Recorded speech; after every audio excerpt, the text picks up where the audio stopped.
Hello everyone.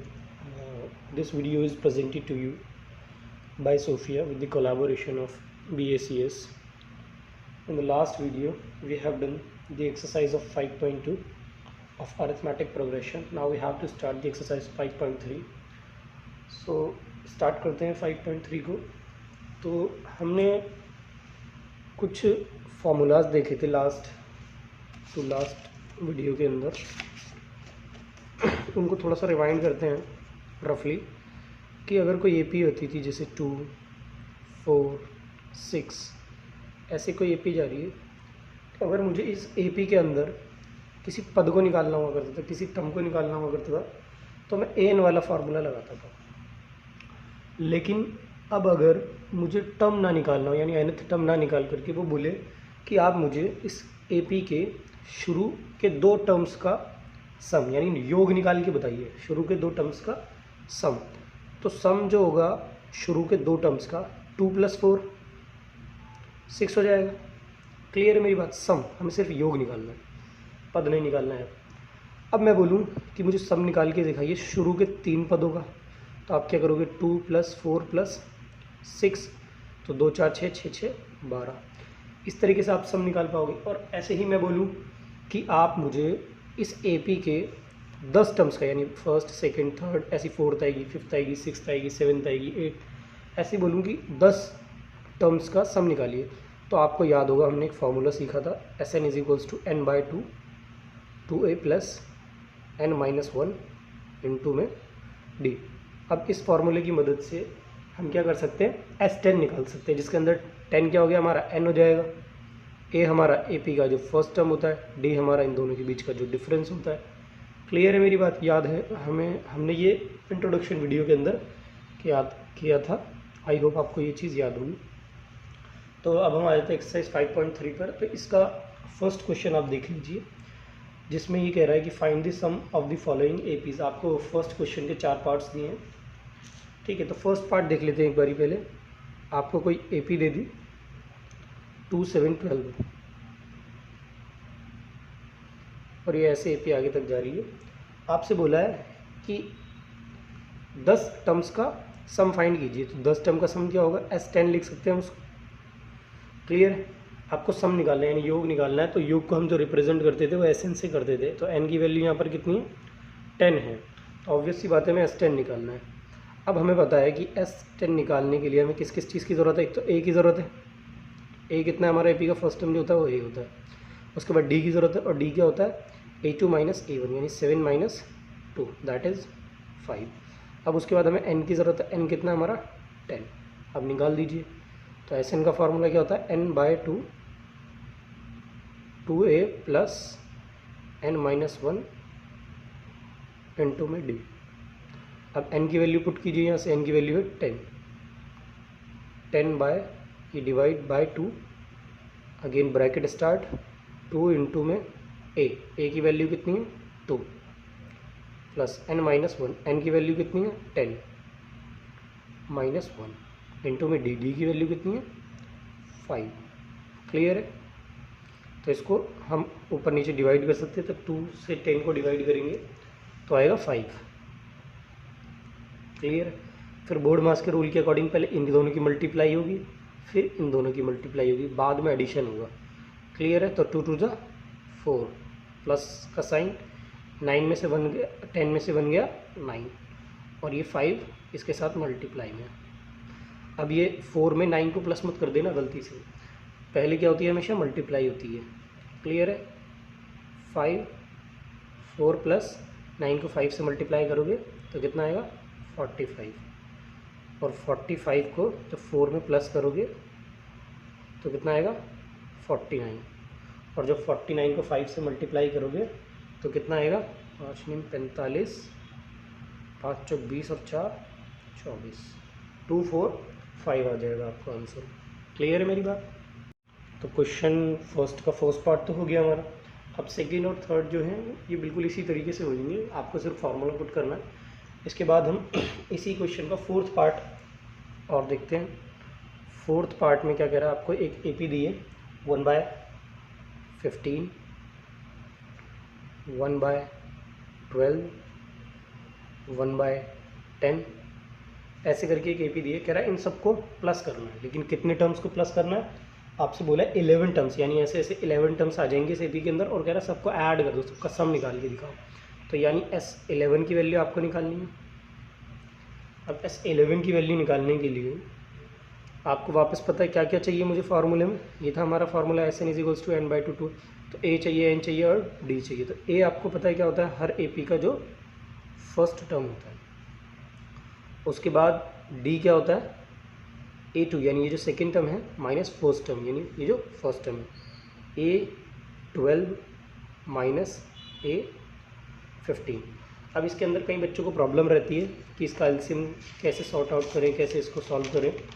तो इसको मैं रफली बताता हूँ पहले आपको कि जैसे कोई भी टर्म हो, जैसे यही ले लेते हैं A12 माइनस A15। तो जब इस तरीके की फ्रैक्शन में हमें किसी डिजिट को सॉल्व करना होता है, या प्लस करना हो या माइनस करना हो, कुछ भी करना हो, तो हम क्या करेंगे, सिंपल इन दोनों टर्म्स का एलसीएम लेंगे और इसके नीचे लिखेंगे। अब 12 और 15 का एलसीएम निकालना तो सबको आता ही होगा इस तरीके से, क्लियर है। 3 4 ज़ा 12, 3 5 ज़ा 15। फिर इसको करेंगे 2 2 ज़ा 2, ये 5 जाएगा नहीं, फिर ये 1 पर, ये 5 पर और ये 5 पर। आप ये 2 से भी स्टार्ट कर सकते हैं, 5 से भी स्टार्ट कर सकते हैं और 3 से भी स्टार्ट कर सकते हैं। किसी भी प्राइम नंबर से आप इसको स्टार्ट कर सकते हैं।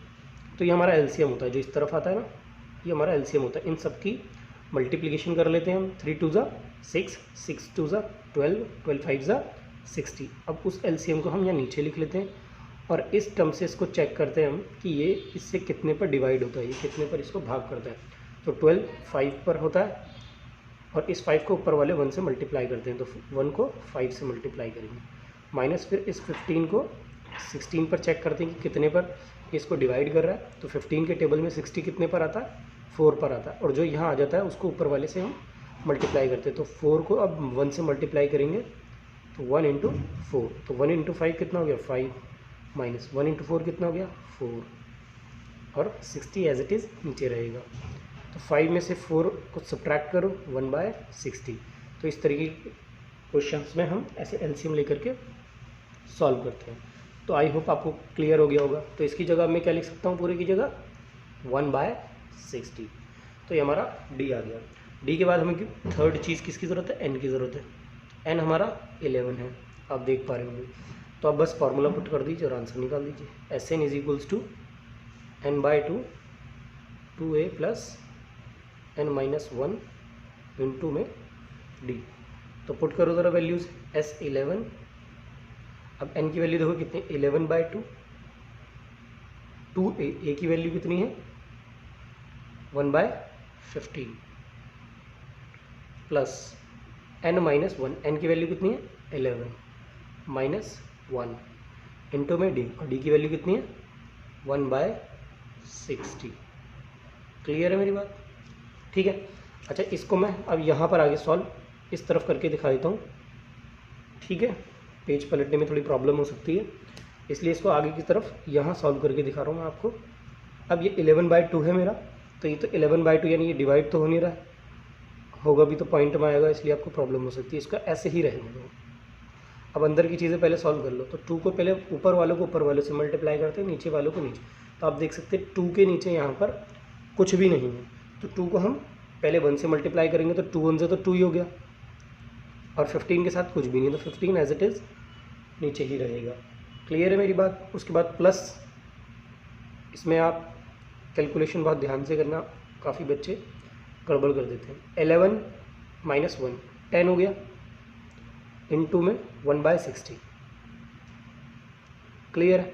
अब देखो ये 10 1 के साथ मल्टीप्लाई होकर 10 हो जाएगा, और ये वैसे भी हम चाहे यहाँ से इस 0 से इस 0 को कैंसिल कर सकते हैं। क्लियर है मेरी बात। तो ये 11/2 हो गया। अच्छा, इनमें कंफ्यूज मत हो ना, 10/60 है ये, तो 10/60 जब डिवाइड होगा तो 1/6 ही बच जाएगा। अभी मैं आगे वाले स्टेप में बताता हूँ ये चीज़। 2/15 प्लस, अब देखो यहाँ पर ये 1 बचा ना सिर्फ, ये तो कैंसिल हो गया, ऊपर नीचे 0 0, तो 1 × 1 अगेन 1, और नीचे सिर्फ क्या बचा 6 बचा। क्लियर है। अच्छा, अब जैसे हमने अभी देखा था कि एलसीएम लेकर के कैसे सॉल्व करते हैं, ऐसे अब यहाँ पर इसको देख लेते हैं कि एलसीएम लेकर के कैसे सॉल्व करते हैं। तो मैं एक दूसरा पेज ले लेता हूँ जिस पर आप इजीली समझ पाएंगे। तो ये है 2/15 माइनस 1/6, क्लियर है, प्लस है उनका। तो अब आपको क्या करना है, 15 और 6 का एलसीएम लेना है, जैसे हमने भी पहले लिया था। ये 15 और ये 6, तो 2 से ले लो। तो 2 के टेबल में 15 तो आता नहीं, फिर 2 के टेबल में 6 देखते हैं, 3 पर आता है। फिर 3 के टेबल में 15 5 पर, और 3 के टेबल में 3 1 पर, और 5 के टेबल में ये 1 ये 1। अब इसका एलसीएम निकालेंगे, तो 2 3 ज़ा 6 और 6 5 ज़ा 30, क्लियर है। तो जो एलसीएम आता है उसको हम नीचे लिख लेते हैं। अब इसको चेक करते हैं ये कितने पर इसको डिवाइड करता है। तो 15 की टेबल में 32 पर आता है, और इस 2 को हम ऊपर जो भी डिजिट होती थी उससे मल्टीप्लाई कर दिया करते थे, क्लियर है। अब इस 6 को देखेंगे कि इस 6 से ये 30 कितने पर जाता है। तो 6 5 ज़ा 30 होता है, और जो भी यहाँ आता है उसको हम ऊपर वाले से मल्टीप्लाई कर देते हैं। आप इसको 1 × 5 लिखें या 5 × 1 लिखें, इट डजेंट मैटर। अब 2 2 ज़ा 4 प्लस 1 5 ज़ा 5 और 30 एज इट इज़ नीचे रहेगा। अब देखो 4 + 5 कितना हो गया, 9/30, क्लियर है मेरी बात।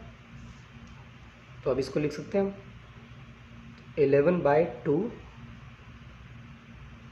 इसकी जगह क्या लिख सकते हैं हम, 9/30, डन। अब देखो आपको दिख रहा होगा ये ऊपर नीचे आपस में कैंसिल हो रहे हैं, 3 से ये 3 पर, 3 से ये 10 पर, क्लियर है।